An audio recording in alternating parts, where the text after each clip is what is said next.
प्यारे बच्चों, आप सभी का महामाया क्लासेस में स्वागत है। आज हम लोग पढ़ेंगे कक्षा 10 की एनसीईआरटी बुक की प्रश्नावली 1.1 से प्रश्नावली 15.3 तक, मतलब कह सकते हैं शुरू से लेकर अंत तक सभी प्रश्नों को जो आपकी आगामी बोर्ड परीक्षा में आपको 100% सहायता करेंगे या अंक प्राप्त करने में आपकी मदद करेंगे। ठीक है, तो चलिए शुरुआत करते हैं एकदम शुरुआत से। बस आप सबका सपोर्ट हो और आप लोग वीडियो को पूरा देखें जिससे आपको चीजें अच्छी से समझ में आए।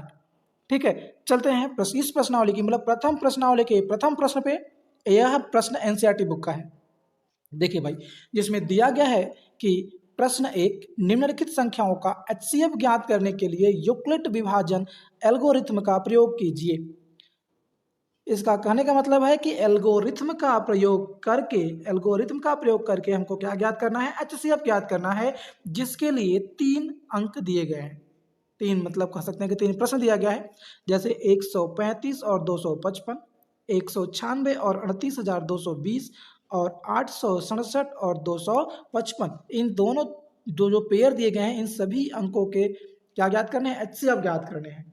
ठीक है, देखिए एल्गोरिथम विभाजन को हम समझेंगे आसानी से, तो एल्गोरिथम का प्रयोग करके हम कैसे निकाल सकते हैं भाग एचसीएफ। देखिए सबसे पहले होता है, क्या होता है, भाज्य। सबसे पहले हम भाज्य संख्या को लिखते हैं, फिर उसके बाद क्या लिखा जाता है, हमारा भाजक होता है। ठीक है, हमारा भाजक होता है, फिर गुणनफल के बाद क्या आता है, भागफल आता है, और धन लास्ट में लिखते हैं शेष। क्या लिखते हैं भैया, शेष लिखते हैं, वो भी सबसे अंत में। और देखिए अगर आप समझ रहे हैं, इसके बारे में जान रहे हैं, तब तो आप बहुत आसानी से लगा सकते हैं। अन्यथा हम पुरानी जो भाग विधि से हम एचसीएफ ज्ञात करते थे, हम उस प्रकार से ज्ञात कर सकते हैं। चलिए आपको भाग विधि से एचसीएफ ज्ञात करना बताते हुए आपको इन 135 और 255 से लेकर के मतलब पहले सवाल से तीसरी सवाल तक आपको सबका एक साथ हल बताते हैं। ठीक है, चलिए पहले स्टार्ट करते हैं कहाँ से, भाग विधि से। भाग विधि से एचसीएफ ज्ञात करना, भाग विधि से एचसीएफ ज्ञात करना। चलते हैं अगले पेज पे। देखिए भाई, जब भाग विधि से एचसीएफ ज्ञात करेंगे तो इसमें क्या होगा, इसमें क्या होता है, पहले लिखते हैं ऐसे, इस तरह से। देखिए क्या होता है, 225 जो है ये होगा हमारा भाज्य, और 100 जो 35 होगा वो होगा भाजक। अब 135 से 255 में भाग देंगे तो कितना बार जाएगा, एक बार जाएगा। ठीक है, एक बार, ये क्या है मेरा भागफल, एक क्या है, भागफल है। अब जब एक बार ले गए तो 225 के नीचे क्या लिखेंगे, 135। जब इसको घटाएंगे तो क्या बचेगा, 0, और यहाँ हो गया कितना भैया, यहाँ हो गया 12 में से 3 निकालेंगे कितना बचेगा, 9, और यहाँ बचेगा 0। अब इस तरह से, अब देखिए जो मेरा भागफल आया, यही आपको समझना है। जो मेरा यहाँ पर शेष आया, जैसे कि 90 क्या है, शेष है। ध्यान देखिएगा, जो ये 90 है वो क्या है, शेष है। ठीक है, जो 90 है ये क्या है, शेष है। अब 90 जो शेषफल आया वही क्या बन जाएगा, अगली बार के लिए क्या बनेगा, भाजक बन जाएगा। ठीक है, और जो मेरा पहले का भाजक था वो भाज्य बन जाएगा। कितना बनेगा, 135। अब 90 का भाग हम 135 बनाएंगे, कितना जब बार जाएगा, एक बार जाएगा, तो कितना आएगा, 90।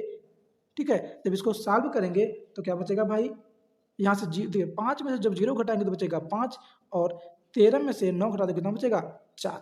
ठीक है, तो क्रम बाय क्रम वही क्रम चलेगा।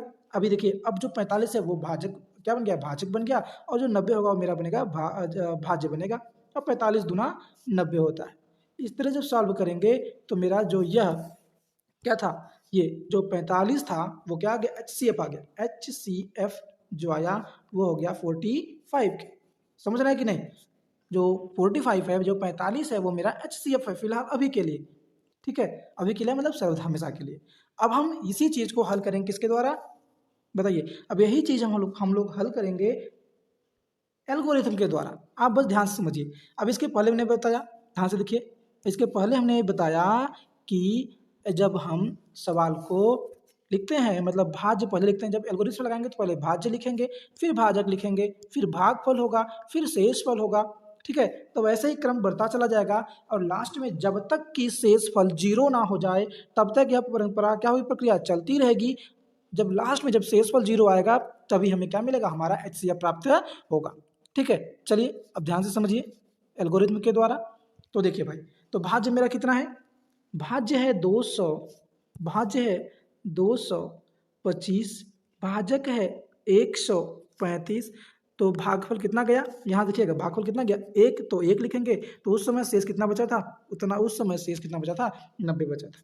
ये मेरा शेष है, ये क्या है, 90 जो है ये शेष है। तो अगली वाली स्टेप में जो 90 होगा क्या बन जाएगा, ये जो 90 होगा यह बन जाएगा भाजक, और ये देखिए इसकी जगह जाएगा तो जाएगा 135 बराबर 90। अब एक 90 का भाग देखिए, जब भाग 135 देंगे तो कितना बार आएगा, एक बार आएगा। आप लोग यहाँ देखे हैं तो यहाँ लिखेंगे 1, फिर उसके बाद क्या हो जाएगा धन, शेषफल कितना बचा 45, 45 क्या बचा, शेषफल बचा। ये जो है देखिए ध्यान समझ रहे हैं ना, ये शेषफल है। अब अगली बार ये शेषफल इसकी जगह ले लेगा और ये यहाँ चला आएगा, ठीक है। तो ये हो जाएगा 90 बराबर 45 गुणे 2, क्योंकि 45 दूना 90, फिर बराबर कितना गया, प्लस कितना गया 0 के। अब यही देखिएगा, अब ध्यान समझिए, शेषफल कितना आ गया, 0 आ गया, मतलब कह सकते हैं कि शेषफल क्या है, शेषफल क्या है 0 है, शेषफल कितना है 0 है। इस समय तो हमारा जो ये 45 होगा ये क्या होगा, HCF होगा, ठीक है। तो जो यह 45 है क्या होगा, HCF होगा, हाईएस्ट काउंट फैक्टर कितना होगा 45, ये हमारा बिल्कुल राइट आंसर होगा, ठीक है। तो हम इसे भाग विधि से भी समझ सकते हैं। अगर ये आपको अच्छे समझ में आया हो, देखिए भाई हर स्टेप में जो ये है भाज्य है वो भाजक बनता जा रहा है, मतलब देखिए जो भाजक है वो भाज्य बनता हुआ जा रहा है, और जो शेषफल है वो हर बार क्या बन रहा है, भाजक बन रहा है। और यह प्रक्रिया हमें तब तक करनी है जब तक कि हमारा जो शेष है वो शून्य ना हो जाए। चलिए इसी सवाल को हम समझते हैं प्रश्न 2 में, ठीक है। प्रश्न नंबर 2 में समझते हैं, ध्यान से देखिए भैया। अब दूसरा जो प्रश्न दिया गया है आपका, दूसरा प्रश्न है इसी का प्रश्न नंबर 2, जिसमें दिया गया है कि 196 मतलब 196 और 38,220 का HCF ज्ञात करना है, ठीक है। इसका HCF ज्ञात करना है, तो इसके HCF को भी हम लोग समझेंगे किस विधि से, भाग विधि से। पहले भाग विधि समझ लीजिए। तो क्या करना होगा, 196 का 38,220 में क्या देना है, हमें भाग देना है। तो उसको हम भाग देंगे तो लिखेंगे 38,220 196। अब देखिए भाई कैसे भाग देते हैं, इधर कितना अंक है, 3 अंक है, तो जब इधर 3 अंक है तो इधर भी कितना लेंगे हम, 3 अंक ले लेंगे, ठीक है। अब भाग देना शुरू करेंगे।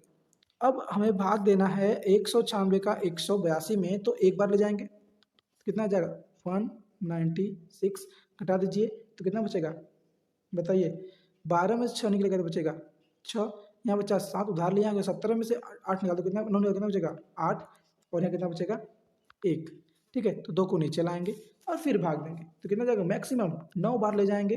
अब भाग देंगे तो जाएगा 1, उड़ा करके लिख लीजिएगा 1764, ठीक है। अब इसको माइनस कर दीजिए, जब इसको घटाओगे तो बचेगा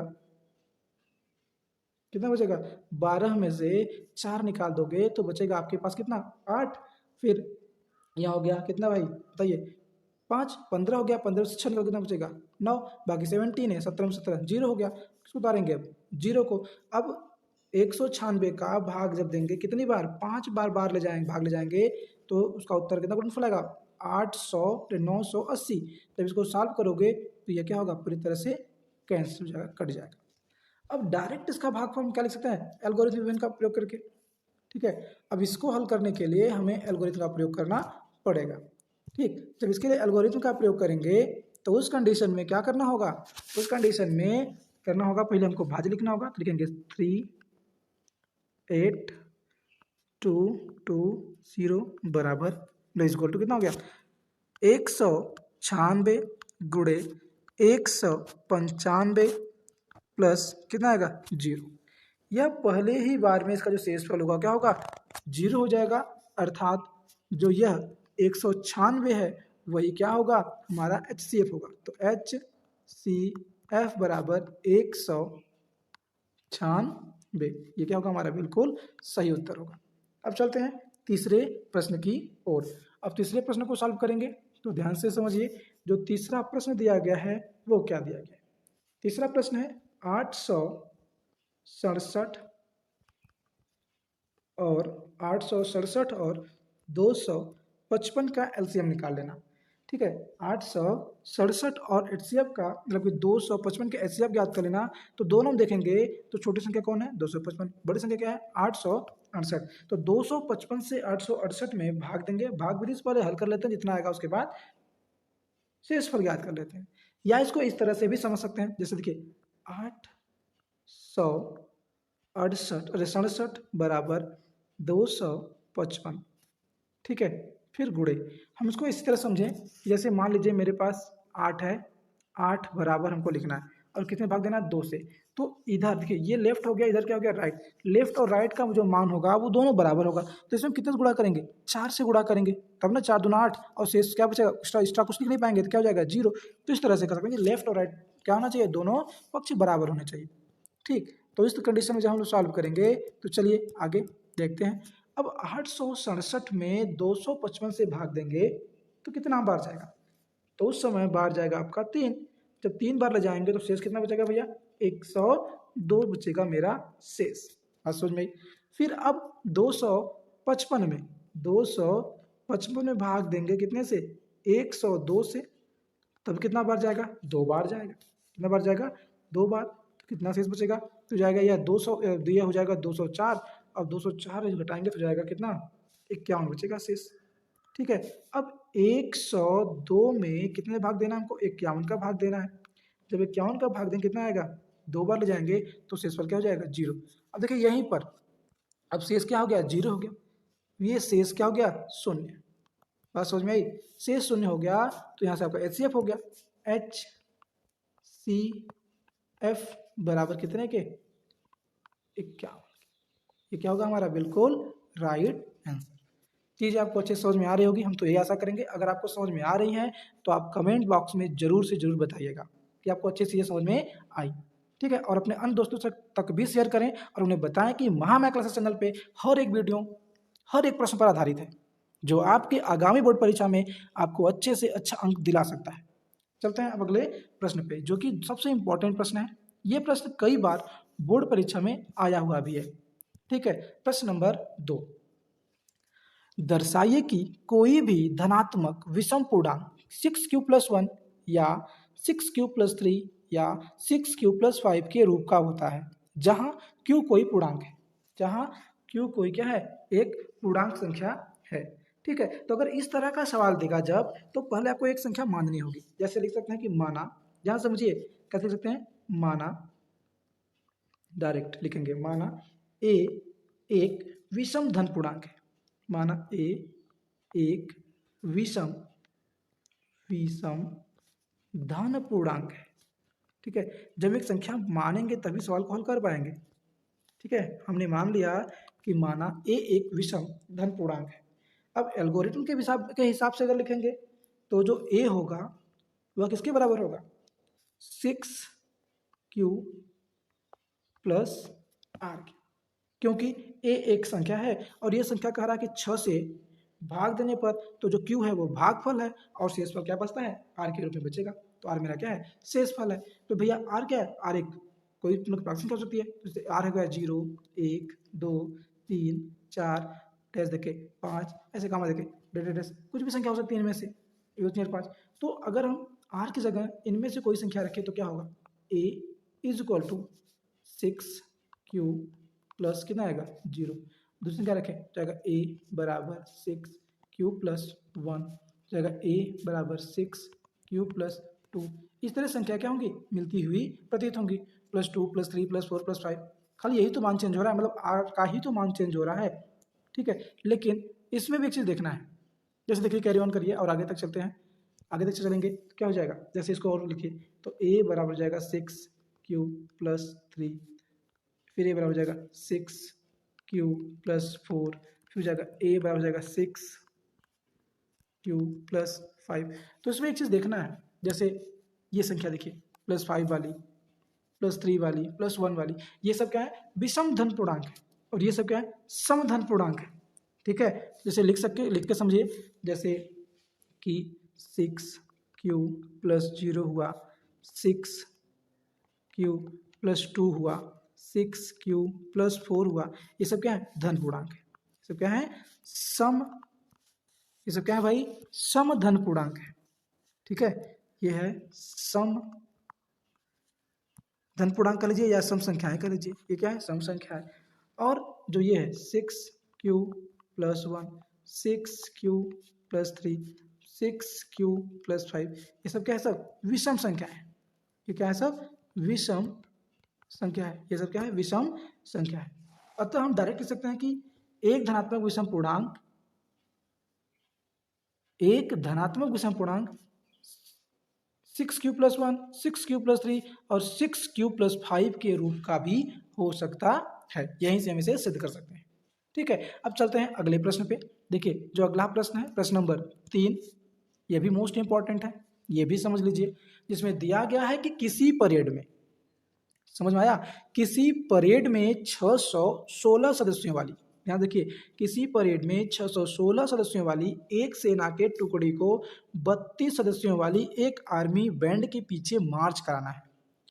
दोनों समूहों को समान संख्या वाले स्तंभ में मार्च कराना है। उन स्तंभों की अधिकतम संख्या क्या होगी जिसमें वे मार्च कर सकते हैं। ठीक है, जिसमें वो मार्च कर सकते हैं, तो इस कंडीशन को हल करना है। तो अर्थात बड़ी से बड़ी संख्या पूछ रहा है, अधिकतम संख्या पूछ रहा है। ध्यान देखिए यहाँ पे अधिकतम संख्या पूछ रहा है, तो हमको क्या निकालना है, हमें इस सवाल में HCF ज्ञात करना है। तो संख्या क्या है, 616 और 32। 616 और 32 में छोटी संख्या है 32 और बड़ी संख्या है 616। तो भैया 616 का पहले हम लोग भाग विधि से HCF ज्ञात कर लेते हैं। अब इसमें भाग देंगे, देखिए 2 अंक इधर 2 अंक उधर से लेंगे, तो 32 दूना 64 होता है। ज्यादा हो गया, कितने बार ले जाएंगे, एक बार। जब एक बार ले जाएंगे हो जाएगा 32। ठीक है, कितना हो गया 32, घटा देंगे तो बचेगा कितना, 29 बचेगा। अब इस 29 का भाग देना है किस, एक मिनट, देखिए 29 हो गया। अब 29 यहाँ की 6 बचा हुआ, 6 को नीचे लाएंगे, तो मैक्सिमम कितनी बार ले जाएंगे, 9 बार ले जाएंगे, क्योंकि 296 है। तो 9 का गुणा करेंगे 2 में, 9 दूना 18, 18 के 8, 80 लगा 1, फिर 9 तक 27, 27 से 28 हो गया 2, ये 28, 28 को पूरा लिखेंगे। अब जब इसको माइनस करेंगे कितना आएगा 8, कि एक हाथ से चला जाएगा, अब कुछ नहीं बचेगा। तो 288 में अगर हम 8 जोड़ेंगे तो 296 हो जाएगा। ठीक है, अब इस 8 का भाग देना होगा कहाँ में, 32 में। तो 8 चौका 32, 32 लिखेंगे भैया, सब कुछ मान कैंसिल। अब समझ जाइए कि जो HCF होगा कितना होगा, 8 होगा। HCF कितना होगा, 8। अब इसी सवाल को हम एल्गोरिथम में समझ लेते हैं। जब इसी सवाल को हम एल्गोरिथम में लगाएंगे तब कितना होगा, देखिए उसमें नियम से लिखेंगे भैया कि 616 is the greater than by 32। 616 32 से बड़ा है, इसलिए 616 बराबर 32 गुणे 19 धन शेष कितना बचा 8। अब शेष बनेगा भाजक और भाजक बनेगा भागफल, अर्थात 32 बराबर 8, तो 8 चौक 32, जी बचा शेषफल 0। तो उस हिसाब से जो मेरा HCF हो गया कितना हो गया 8। तो सवाल को हल करके लिखेंगे HCF बराबर कितने के, 8 के। इसे कितना हो गया 8।